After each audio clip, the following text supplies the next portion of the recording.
हाँ बच्चों, आज का कॉन्सेप्ट जो है वो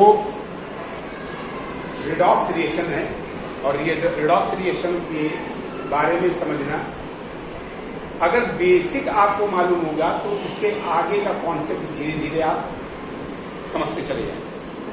आज बड़े शॉर्ट में इसका एक कॉन्सेप्ट समझाने जा रहे हैं, बड़े शॉर्ट में, और वो शॉर्ट में कॉन्सेप्ट ये है ऑक्सीडेशन नंबर का कि रिडॉक्स अगर हमने पढ़ना है तो सबसे पहले हमको ये मालूम चाहिए कि आखिर रिडॉक्स का मतलब क्या होता है। रिडॉक्स का मतलब होता है ऑक्सीडेशन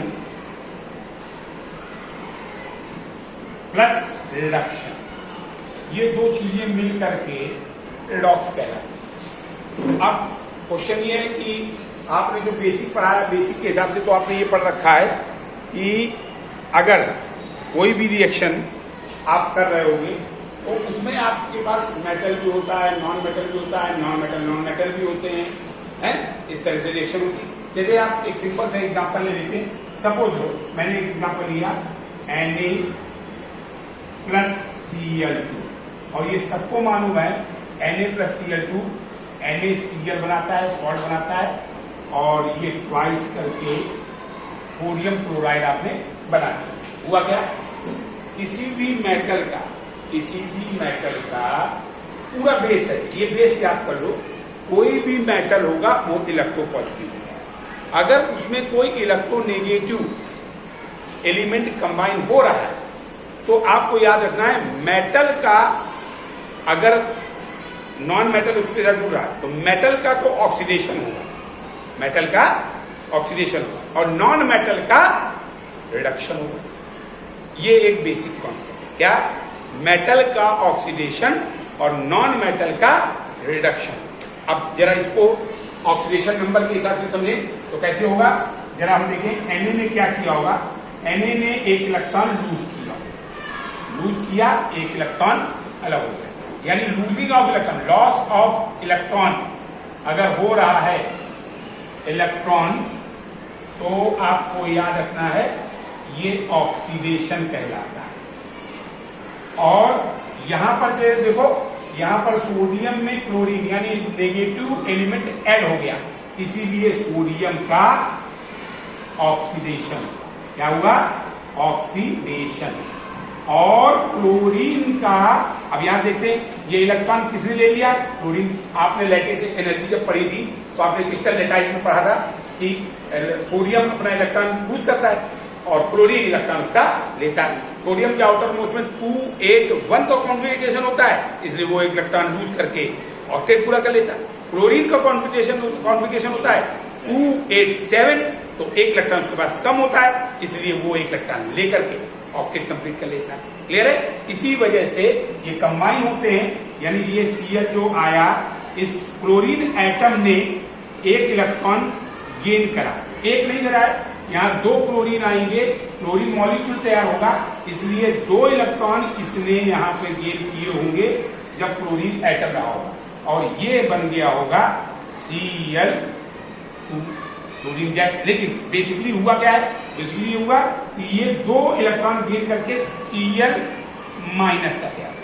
आपको याद कैसे रखना है? 2 1 जा 2, यानी दो इलेक्ट्रॉन माने जाए, 2 1 जा। आगे के मोल्स जो होते हैं उसका मल्टीप्लाई उसके चार्ज में कर देना चाहिए, तो total number of electron loss और गेन पता लग जाए। ले रहे हैं? अब सपोज है, अब यहां पर इस बेस को अच्छे से और समझो जरा कि हमने अगर यहां पर लिखा क्लोरीन ने गेन किया, यानी कि gaining of electron, gain of electron, तो ये आपका हो गया रिडक्शन। क्या हो गया बेटा?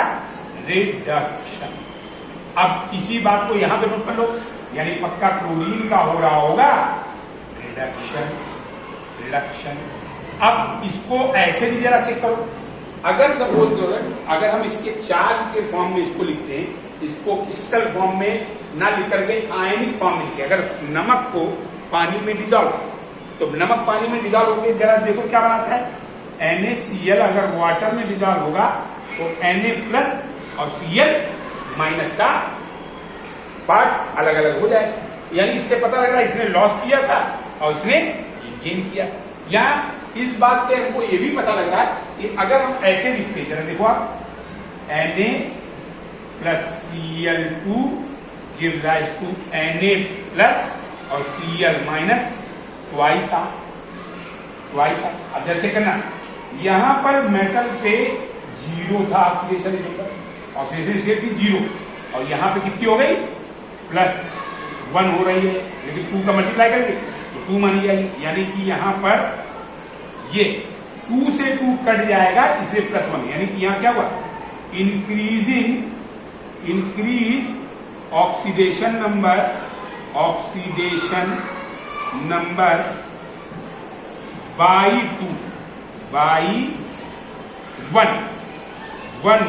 1 का मतलब एक इलेक्ट्रॉन से है 1, 0 से ये हो गई +1। अब जरा क्लोरीन पे आओ, क्लोरीन पे चेक करते हैं, पक्का यहां पर अगर आते हैं इस जगह पे, तो यहां पर ये 0, यहां पे हो गई ये 0, और ये हो गया -1, बढ़ रहा है कि घट रहा है, -0 से कम हो गया, -1 0 से कम होता है, यानी ये घट गया, यानी डिक्रीज इन ऑक्सीडेशन बाई 1, ये डिक्रीज हुआ। देखो कभी भी रिडॉक्स बनती है तो जितना इलेक्ट्रॉन किसी का बढ़ेगा, यानी ऑक्सीडेशन नंबर बढ़ेगी, 100% उसी के कंपैरिजन में दूसरे एलिमेंट की घटेगी, तभी वो इक्वेशन बैलेंस, तभी वो इक्वेशन, जितना ऑक्सीडेशन नंबर बढ़ता है एक एलिमेंट का, 100% उसी के कंपैरिजन में दूसरे का उतना ऑक्सीडेशन नंबर डिक्रीज। यहां तक बात क्लियर हो? अब इसको जरा समझो, ये decrease in oxidation number by 1 ये हो गया, तो यहां नोटिस क्या करो, ये इंक्रीज ऑक्सीडेशन नंबर है तो पक्का ये हुआ था ऑक्सीडेशन, अगर इंक्रीज हो तो ऑक्सीडेशन और डिक्रीज हो तो रिडक्शन। ये बात आपको बुक वाले बड़े लंबे चौड़े बेस पे समझाएंगे, हमने ये बात आपको 1 वर्ड में एक एग्जैक्टली इक्वल लेते हुए समझाइए। अब किसी को इस एग्जाम्पल को समझने में आसानी होती, इसलिए हमने ये बताया, लेकिन हम इसकी जगह दूसरा भी ले सकते हैं। जैसे बुक ने ये आपको समझाया है, एनसीईआरटी ने, कि अगर एक हम सोल्यूशन ले ले कॉपर सल्फेट का, क्या ले ले, कॉपर सल्फेट का एक सोल्यूशन ले लीजिए, और आप देखिए कि ऑब्जर्वेशन क्या है। कॉपर सल्फेट को बोलते हैं हम लोग ब्लू विट्रॉल, क्या बोलते हैं, ब्लू विट्रॉल, पक्का हो गया। कॉपर सल्फेट का कलर होता है ब्लू कलर, क्या होगा, अब उसमें आप एक जिंक की रॉड डाल दीजिए, जिंक मेटल की एक रॉड डाल। अब इस बात को सजा समझना कि ऑक्सीडेशन और रिडक्शन के व्याप में हम कैसे कर सकते हैं। अब यहां तक तो बच्चे आप लोगों को समझ में आ गया। अब इसी में बड़ा ही एक मेरी शॉर्ट वे में समझने वाली एक चीज और समझो, जो कई बच्चों को नहीं समझ में आती है और वो कंफ्यूजन क्रिएट करती है। क्या, यहां पर मैंने लिखा था 0 से +1, और इसको बताया है ऑक्सीडेशन हुआ है सोडियम का, सोडियम क्लोराइड बनने में ऑक्सीडेशन हो गया, क्लोरीन का रिडक्शन हो गया। अब एक मेन बात क्या है, जिसका भी, यानी ये हो रहा था, इसको दोबारा से लिखे देने पर, दोबारा से में यहां पर नीचे आ जाएगा, ठीक है, Na plus Cl give rise to 2NaCl था, सबको मालूम है। ये हुआ था, इसका हुआ ऑक्सीडेशन और इसका हुआ reduction.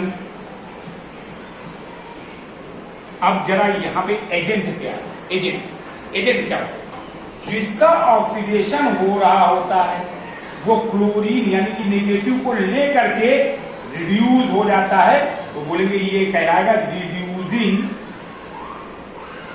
Agent.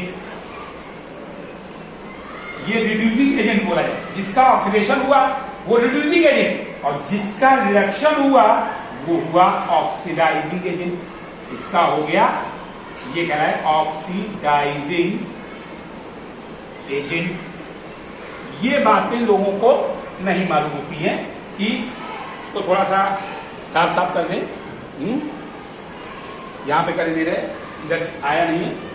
Na plus Cl2 divide two 2NaCl, ये हुआ ऑक्सीडेशन, यानी कि ये लूजिंग ऑफ इलेक्ट्रॉन है और नेगेटिव को जोड़ रहा है, और ये हो गया रिडक्शन।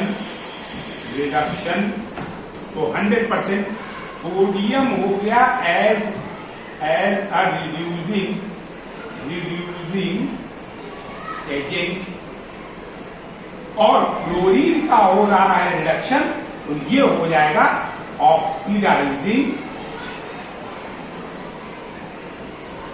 एजेंट। ये एजेंट का फॉर्मूला तो लो, प्लस वाले में इलेक्ट्रोनेगेटिव जुड़ा, यानी प्लस वाले ने जोड़ा है, इसका मतलब क्या हुआ, इससे इलेक्ट्रॉन निकला, ये हो गया रिड्यूसिंग एजेंट, और इसने गेन किया, ये हो गया ऑक्सीडाइज। ये कई बच्चे हमेशा कंफ्यूज रहते हैं, कंफ्यूज बिल्कुल मतलब एक वर्ड याद रखो, gaining of electron is known as reduction, losing of electron known as oxidation. जिसका ऑक्सीडेशन हो वो रिड्यूसिंग एजेंट, जिसका रिडक्शन हो वो ऑक्सीडाइजिंग एजेंट। नहीं आया समझ? क्लियर है? अगले वीडियो में हम आपको ये बताएंगे कि किस तरह से कोई रिएक्शन कंप्लीट हो। क्लियर है बच्चों? समझ में आया?